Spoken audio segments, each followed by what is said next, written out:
अस्सलाम वालेकुम, welcome back to another recipe. जैसे कि आप सब लोग जानते हैं कि हमारे चैनल के ऊपर आपको ईजीएस्ट और आसान तरीन तरीके से डिफरेंट किस्म की रेसिपी सिखाई जाती हैं।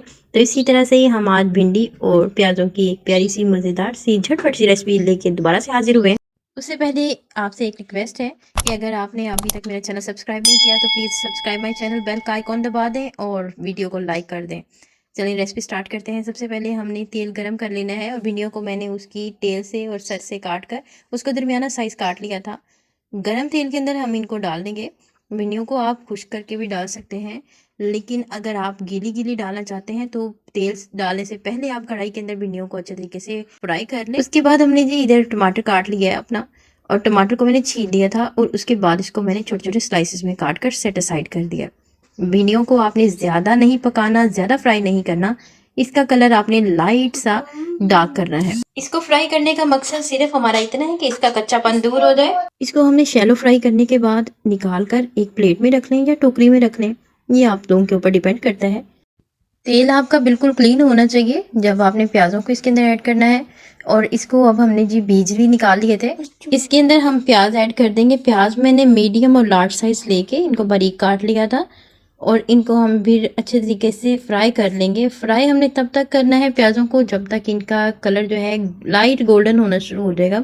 जैसे ही कलर आप लाइट गोल्डन नज़र आना शुरू हो जाएगा तो हमने कटा हुआ छीला हुआ टमाटर इसके अंदर ऐड कर देना है। टमाटर को आपने तब तक दम दे के पकाएंगे जब तक ये आपके टमाटर जो है सॉफ्ट हो जाएंगे। टमाटरों को सॉफ्ट करने के लिए इसको दम पर रखकर पकाना पड़ेगा और वो 2 से 3 मिनट से ज़्यादा नहीं आपका टाइम लेंगे। और इसको जी बिल्कुल 2 से 3 मिनट हो गए हैं और अब देखें आपके सामने बिल्कुल सॉफ्ट हो गए हमारे टमाटर।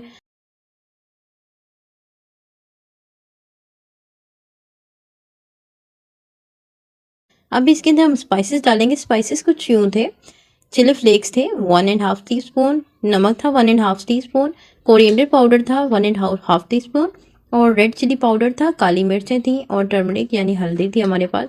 और चिली फ्लेक्स उसे कहते हैं जो दरदरी मिर्चें होती हैं।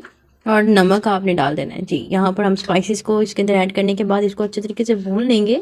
मसाला हमारा भुनते हुए तकरीबन 5 मिनट हो गए थे और उसके बाद हम इसके अंदर डाल देंगे जी अपनी तली हुई जो हमारी भिंडियाँ थी वो ऐड कर कर। तो इसको फिर से हम मिक्स कर लेंगे। ये इतनी ज़्यादा मिक्स करनी है कि आपकी जो भिंडियाँ और प्याज दोनों आपस में एक जान हो जाए। तो इसको हमने डाल देना है जी दम पर। फिर से फ्लेम आपने चेक कर ली होगी कि कितनी रखनी है। दम वाली फ्लेम बिल्कुल लोएस्ट होती है। तकरीबन 10 मिनट हो चुके हैं मुझे इसे दम पर रखे हुए, और देखिए ज़बरदस्त सा भिंडी और प्याज का सालन बनकर रेडी है। इसे आप चपाती के साथ, चावलों के साथ या फिर नान के साथ सर्व करें और इंजॉय करें। अगर आपको ये वीडियो पसंद आती है तो please like, share and subscribe और कमेंट लाजमी किया करें ताकि मैं आपकी कमेंट्स पढूं और मुझे इंस्पिरेशन मिले कि मैं अच्छा काम कर रही हूँ। Thank you for watching. मिलते हैं इसी तरह से ज़बरदस्त और यूनिक सी रेसिपी के साथ। टिल देन, अल्लाह हाफ़िज़।